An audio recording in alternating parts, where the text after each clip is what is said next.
President Donald Trump has in recent hours employed increasingly bold rhetoric about involving the United States in Israel's attacks on Iran.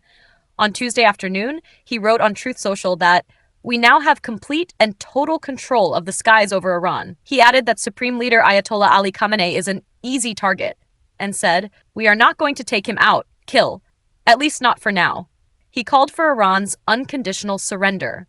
These comments came as CNN reported he's indeed quickly warming to using the U.S. military to strike Iranian nuclear facilities. Trump has saber-rattled for effect before, so it's possible this is him employing the madman theory of foreign policy again. But it's also evident that we're closer to a major new military confrontation than we've been in 2 decades. So how might Americans view it if Trump did involve the U.S. military offensively? It's complicated.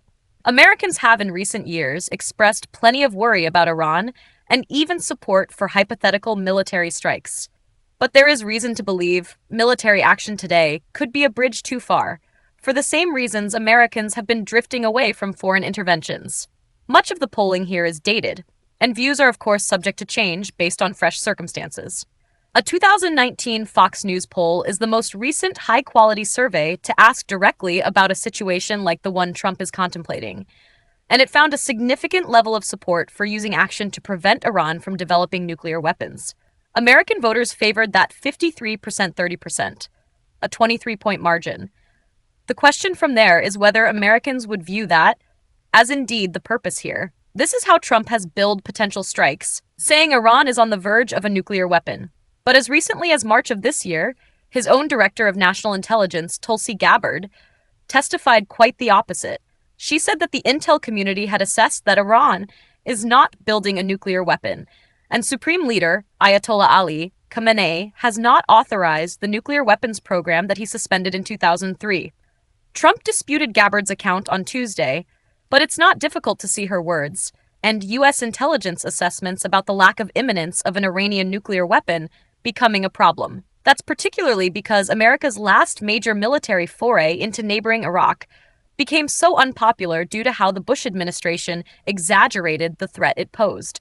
Americans have appeared open to military action in theory. The question from there is how immediate they view that threat as being. Some surveys indicate Americans do tend to view Iran as a major threat, and on a bipartisan basis. The same Fox poll showed 57% of Democrats and 65% of Republicans called Iran a real national security threat. A 2023 Fox poll showed more than 6 in 10 Democrats and about 8 in 10 Republicans were at least very concerned about Iran getting a nuke. And Gallup polling last year showed 93% of Republicans and 70% of Democrats described Iran developing nuclear weapons as a critical threat to the vital interests of the United States. But other surveys suggest that perceived problem might not rank particularly high. Pew Research Center polling last year showed many more Americans felt China 64% and Russia 59% were major military threats than Iran 42%. Pew data last year also found only 37% of Americans said limiting Iran's power and influence should be a top priority. It ranked lower than limiting Russia and China's power and about the same as North Korea's, while also falling below limiting climate change. And back in 2020, just 14% of Americans thought Iran was such a threat that it required immediate military action, according to a CBS News poll conducted by SSRS. A huge majority felt it was a threat that could be contained, 64%, while 17% said it wasn't a threat. All of these numbers could change if Trump goes down the path toward the U.S. hitting Iran. He has shown an ability to get Republicans, in particular, to buy into pretty much whatever he says, though some prominent conservative voices like Tucker Carlson have strongly rejected the idea of strikes, meaning there could even be some resistance there. Anyway, it's likely we'd see these numbers polarize.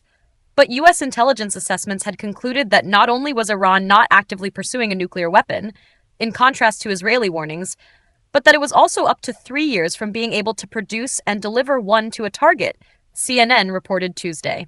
Trump's history with Iran also looms here.